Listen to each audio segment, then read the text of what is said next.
नमस्कार मैत्रिणी आणि मित्रांनो, बैजूज कुक हाऊस या माझ्या मराठी चॅनलमध्ये तुमचं सगळ्यांचे स्वागत आहे।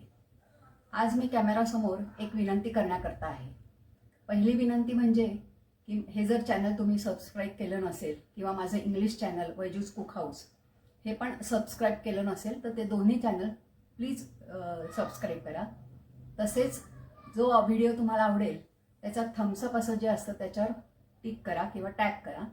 त्याचप्रमाणे तुमचे जे काही विचार असतील ते खाली कमेंट बॉक्समध्ये द्या आणि हे जास्तीत जास्त लोकांमध्ये शेअर करा। तसेच जेव्हा मी नवीन व्हिडिओ करेन त्याची इन्फॉर्मेशन किंवा त्याचं नोटिफिकेशन तुम्हाला मिळण्याकरता बेल आयकॉन असते ती सुद्धा दाबा।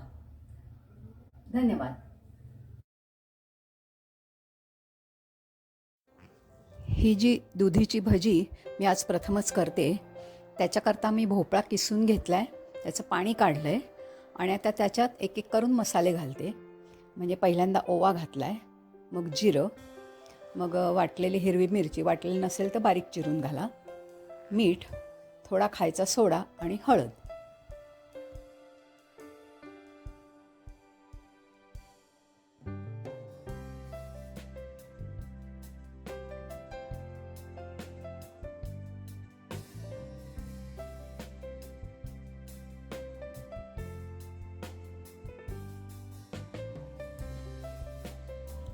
हे सगळं आपण किसलेल्या दुधीत मिसळून घेतलं की त्याच्यानंतर चिरलेली कोथिंबीर आणि थोडासा हिंग घालायचा आहे आणि तेही परत थोडं मिसळून घ्यायचं आहे।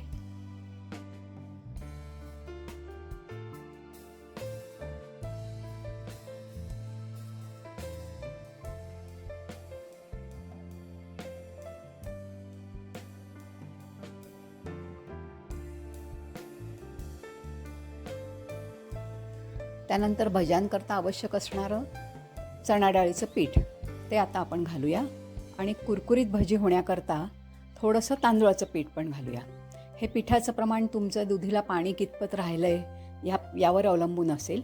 त्यामुळे जसं आपण भज्यांना पीठ करतो, कांदा भजी करता त्याच्यात मावेल तेवढं पीठ घालून ह्याचा गोळा आपण तयार करून घेऊ।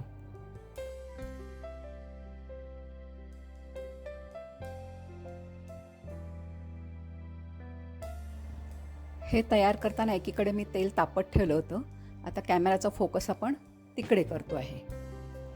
तेल आपलं तापलेलं आहे। आता एक एक करून ही सगळी भजी अधूनमधून उलटपुलट करून जशी आपण कांदा भाजी तळतो मध्यम गॅसवर त्याप्रमाणे तळून घ्यायची। याप्रमाणे मी सगळी भजी तळून घेते।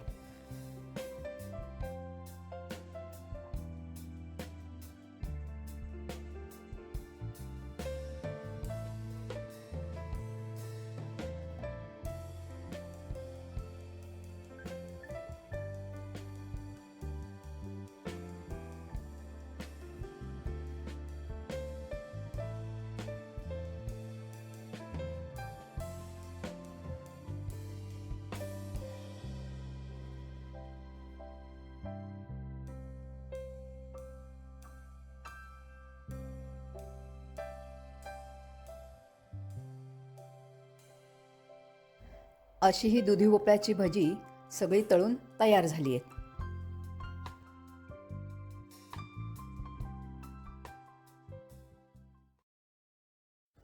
आमच्या आजच्या मेनूमध्ये म्हणजे मटकीची उसळ, आमटी आणि भात ह्याच्याबरोबर मी भजी देते। बघा कशी छान कुरकुरीत झालेली आहे, तुम्हालाही आवाज येत असेल।